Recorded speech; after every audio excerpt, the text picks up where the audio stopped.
Mana mashinasini ko'rsatmoqchi edim. Ota-onasini yaxshi ko'radiganlar uchun ideal variant. Hozir tushuntiraman.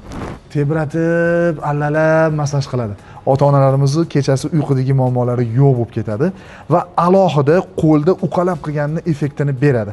7 xil texnikada, yapon deysizmi, shiatsu deysizmi, texnikalari juda ham ko'p, maza qilib tanaga rohat oldiradi va juda ham alohida e'tibor bilan, mehr bilan yig'ilgan, tayyorlangan bu modelimiz har bitta massaj qilish roliklarida ustida kauchuk emas, plastmassa emas, silikon qoplama bo'ladi. Nima uchun unaqa? Silikon qoplama qizdirib massaj qilganda yoki uzoq vaqt massaj olganda erib ketmaydi va bukilib ketmaydi. Oyoq qismida tepadan pastga tushib chiqayotgan texnologiya bo'lsa, Calves Rubin massaj texnologiyasi tizza pastki qismlariga alohida yondashuv bilan massaj qiladi. Xullas, massaj apparati emas, orzu. Bunaqasini ko'rmagansiz. Duoni tagida qolasiz, faqat rohat. Ko'p eshitib ko'rgandan ko'ra bir marta ota-onangizni o'zlarini showroomimizga olib kelib, massaj oldirib, hissiyotlarini ko'rib, keyin qaror qabul qilganingiz boshqacha bo'ladi. Relasso showroomida aynan Belarus modeli uchun sizni kutamiz.